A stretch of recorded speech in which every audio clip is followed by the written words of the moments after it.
Es evidente que lo que ha visto Fray Alonso de Quiriales en Valladolid es algo muy importante. Y no lo es menos lo que cuenta, porque es natural. Los historiadores y críticos han estudiado el suceso bajo un aspecto completamente distinto con el que los ojos de nuestro fraile los han contemplado. Es evidente que la historia de Álvaro de Luna no es pacífica, es decir, hay numerosas contradicciones según quien la presente, según quien la narre, y es más, y para historiadores de cierto fuste, prácticamente simplemente se les menciona como que fue degollado en Valladolid. La verdad es que para el padre Quiriales, para este no había más que dos puntos capitales y uno pues accidental. Concretamente, los puntos capitales, es decir, la salvación del alma del ejecutado,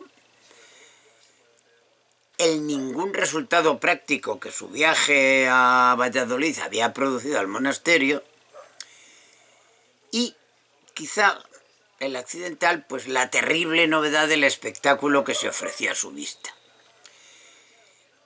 Y sigue diciendo la carta que narro: correspondamos, pues, al favor que Fray Alonso de Quiriales nos hizo, dejándonos tan curioso relato, con la oración que al final del mismo nos demanda. Y en cuanto a don Álvaro, al pedir para su alma el eterno descanso, pensemos en los inescrutables designios de la providencia y en la inestabilidad de las cosas humanas.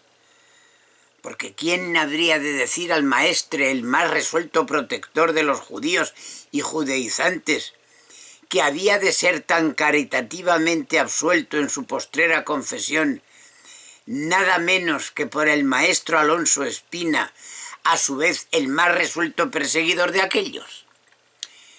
¿Quién podría imaginarse que el poderoso, cuyas propiedades, señoríos y riquezas al ser inventariadas ocuparían multitud de folios, vendría a ser enterrado de limosna?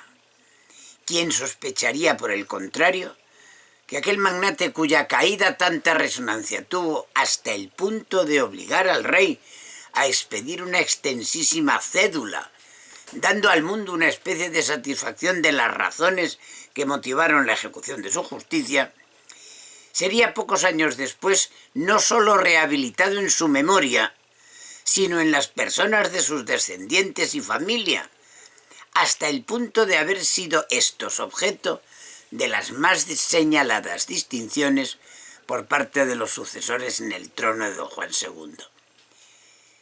¿Quién podía esperar en los momentos del sepelio que de la triste fosa de los ajusticiados habrían de pasar aquellos restos a ocupar con los de su mujer los más suntuosos sepulcros que en la más grandiosa capilla de la Catedral Primada de las Españas constituyen hoy?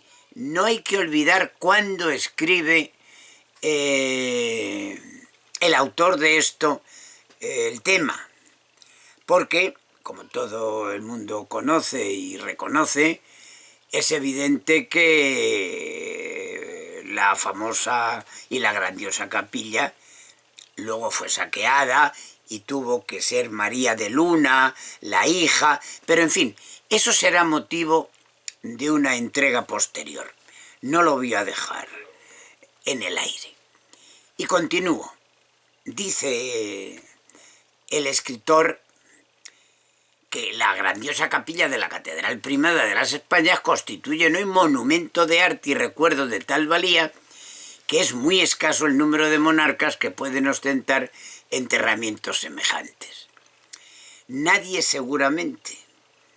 Y dice: por eso no es de extrañar que Jorge Manrique anterior a estas vindicaciones, exclamase en las coplas a la muerte de su padre, aquel gran condestable maestre que conocimos tan privado, no cumple que del se hable, sino solo que lo vimos degollado, tal como nos lo presenta el tumbo de Valdeiglesias. Esto está firmado por Manuel de Foronda en julio de 1902. Y habrá que decir como dato curioso a tener en cuenta para el futuro, que sobre la historia de Álvaro de Luna, que profundizaremos, hay muchísimas discrepancias según se mire. Lo cierto y verdad es que en un momento determinado, alguien como Álvaro de Luna, que procedía de una clase, digamos, humilde, consiguió situarse por encima de las más grandes familias, sobre todo los señores de Villena y los señores de Mendoza, porque llegó a poseer, precisamente cuando compra el patrimonio del monasterio, llegó a ocupar todo lo que la ladera sur de la Sierra del Guadarrama, con lo cual evidentemente tenía una notable fortaleza, no solo económica, sino también política, que en aquella época ya importaba. Por eso resultará curioso que hagamos referencia aquí a las distintas posiciones, porque creo conveniente, incluso hasta necesario, el hacerlo para un mejor conocimiento de la historia de esta comarca. Que tengan ustedes muy buena tarde.